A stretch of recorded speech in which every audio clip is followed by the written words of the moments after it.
Our city, our island, our state must be clean. You know, cleanliness is sometimes described as next to godliness. And I think we should take that as biblical truth. We will make Penang clean. We are engaging a campaign, a cleaner, greener Penang. And we have made some improvements. But then again, I do not think we have achieved international standard. We will reach that international standard. Just as an aside, we must also stay healthy. And I think health in Penang is very important. Why is health in Penang particularly important? It is particularly important because Penang has the best food in the country. And sometimes it is completely irresistible. That's why I just did bicycle rounds. That's why you see I'm still suffering from the effects of the 10-kilometer bicycling track. You know, Dato' Syed Aidit is a fitness freak. He can outrun me anytime, even though he's 20 years my senior. But it's very important that we stay healthy. And I'm worried about Penang Night's health, because with such a diversity and a range of delicious food on offer, I think we are seeing our waistlines growing bigger and bigger. And this is very important attraction for our international buyers, because you know, you got the best food here. Just telling them that you can sample and enjoy Penang food, I think that is every reason enough for them to buy a property in Penang. Now, another aspect which I want to touch on is about the prospect or the place of Penang in this new century. Now, we are the most, or we have been listed as the most livable city in Malaysia. We went up from number 10 3 years ago to number 8 this year. We are now, believe it or not, on par with Kuala Lumpur. So we are now the most livable city in Malaysia, on par with Kuala Lumpur. You cannot exceed and surpass Kuala Lumpur. That's a capital city, you know. Jangan lawan Tauke lah. But there's reason why Penang is the most livable city. I think that has to do with our efforts to make Penang green.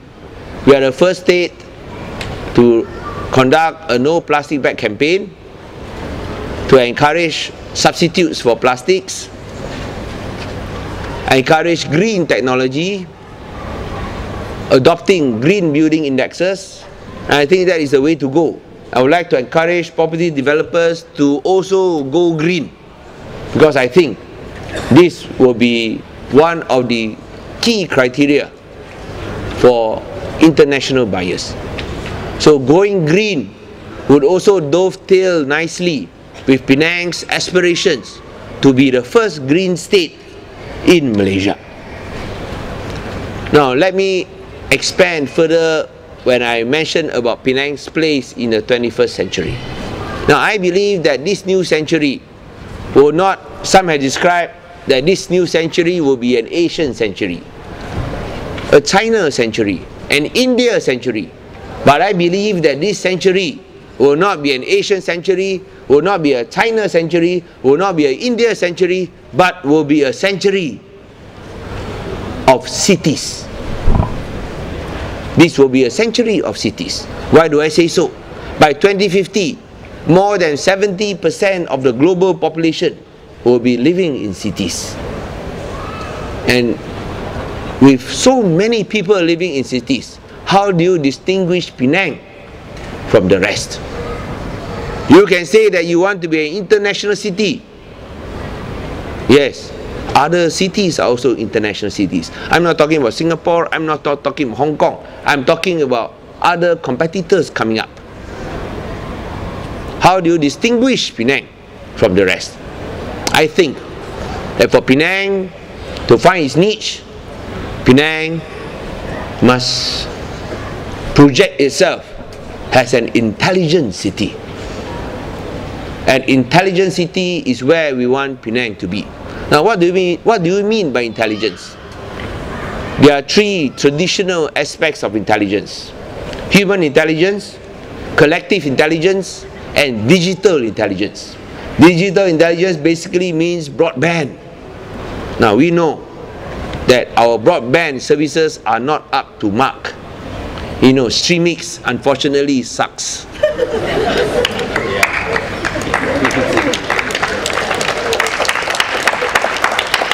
So we have taken a different approach by trying to establish full Wi-Fi coverage and connectivity for Penang, and offered free of charge to the people of Penang. Free Wi-Fi in Penang. Apart from that, we are also encouraging WiMAX, broad WiMAX in Penang. Hopefully, until we stop the monopolistic practices of one company providing broadband, I'm sure, or unless and until Streamix gets its act together, then I think we can say that we have digital intelligence. But we do not want to be completely subjected to Streamix alone. I think we got to find alternative, and the alternatives you are looking for is Wi-Fi and WiMAX. I'm sure when they are fully in place, Streamix with competition will get its act together. Now, maybe because they have a monopoly, things are not what they should be. So we are talking about human intelligence, we are talking about collective intelligence, we are talking about digital intelligence. The fourth aspect is integrity intelligence. Now, you must have honest people. You can engage the best person or the smartest person on the job, but if he's crooked, you will not only lose your pants, you will lose your underwear also. So integrity intelligence is very important. Finally, institutional intelligence. No point having the smartest people around if you have a stupid government, isn't it? If you have a stupid government, you drive all the intelligent people away. That's why there's such a great brain drain in the country. You must have intelligent institutions, whether they are from government, whether they are from the private sector, whether they are from NGOs, whether they are from trade associations such as the PIP. You must be intelligent and adopt internationally best practices. There is no substitute. So we must project ourselves as an intelligent city with human intelligence, collective intelligence, digital intelligence, institutional intelligence, and integrity intelligence. And of course, finally, a sustainable environment. Sustainability means simply this: using resources today in a manner that they are still available to be used tomorrow.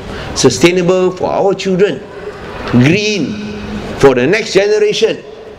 And of course, I'm sure this will enable Penang to have a relaxed, modern lifestyle that is free, that is fair to everyone. In short, what we are looking for is peace, security for our people, equal opportunity for all, and finally, democracy, so that everyone can realize their potential.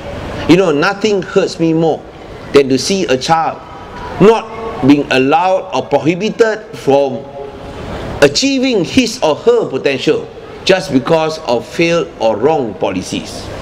I think that is the greatest crime or the greatest sin we can inflict on our next generation. Remember that we do not inherit what we have now, whether it is the environment or our system.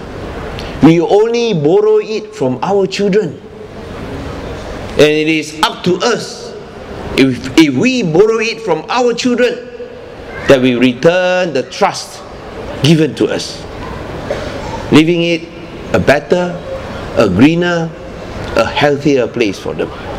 And that is what we see Penang. Thank you very much.